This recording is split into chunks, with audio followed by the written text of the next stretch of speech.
நேயர்களுக்கு வணக்கம். இங்கிலாந்து வந்து ஒரு வருஷம் ஆகுது. 2024 ஜூன் 4 இந்த ஊருக்கு வந்து காலடி எடுத்து வச்சோம். 5 4 சென்னையிலேருந்து கிளம்பணும், 5 இங்கே வந்தோம். ஸோ இன்றைக்கி ஜூன் 5. இங்கே வந்ததுமே வந்து இந்த ஊரை வந்து ஒரு கிராமத்தானுடைய பார்வையில் அதை பற்றி பேசணும் நான் ரொம்ப நாளாக நினச்சிட்டு இருந்தேன். ஆனால் நிறைய சிக்கல்கள், நிறைய பிரச்சனைகள் இருந்ததுனால அதை பேச எனக்கு டைம் இல்லை இதெல்லாம் சொல்லலாமா அப்படின்னு நினைக்கும்போது இல்லை இதெல்லாம் சொல்லுங்கண்ணே, நான் எங்களுக்கு இதெல்லாம் தெரியாது அப்படின்னு சொன்னதும் ஒரு காரணம். ஸோ அதனால் வந்து ஒரு வருஷம் ஆயிடுச்சு. நான் பண்ருட்டியில் பிறந்தேன், கடலூர் கோத்தப்பாக்கத்தில் தான் வளர்ந்தேன்.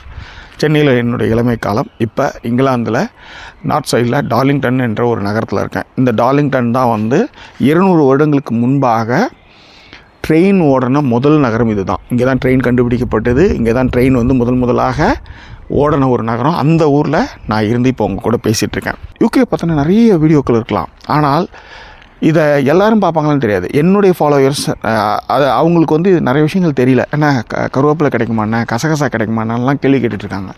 ஸோ அப்போ வந்து இதெல்லாம் வந்து ஒரு விஷயமா அப்படின்னு நினைக்கிற விஷயத்த நம்ம பதிவு பண்ணணும். அதற்கான எக்யூப்மெண்ட்லாம் நம்மளுக்கு இருக்கும்போது ஏன் அதை விடுவான் அப்படின்ட்டு இந்த ஒரு வருஷத்துலேருந்து இதுக்கப்புறம் வந்து தொடர்ந்து எழுத்தின் மூலமாகவும் வீடியோக்கள் மூலமாகவும் உங்களோட தொடர்பு கொள்ள இருக்கிறேன்.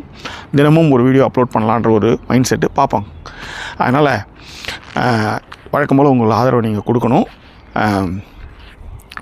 வேறு என்ன, உங்கள் நண்பர்கள் கூட்டத்துக்கு இதை வந்து ஷேர் பண்ணணும். ஸோ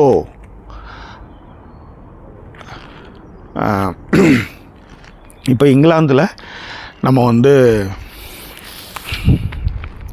எத்தனை நிமிஷம் போயிருக்கு? 2 ரைட்டு. ஸோ ஒரு கிராமத்தானுடைய பார்வையில் இங்கிலாந்தில் நான் பார்த்த விஷயங்களை வீடியோக்கள் மூலமாகவும் எழுத்தின் மூலமாகவும் உங்களோட தொடர்பு கொள்ள போகிறேன். ஸோ சிலருக்கு பிடிக்கலாம், இதெல்லாம் ஒரு வீடியோவாலாம் தவிர்க்கலாம். அதை பற்றி எனக்கு பிரச்சனை இல்லை. பெரியாருடைய வழி தான் நம்முடைய வழி.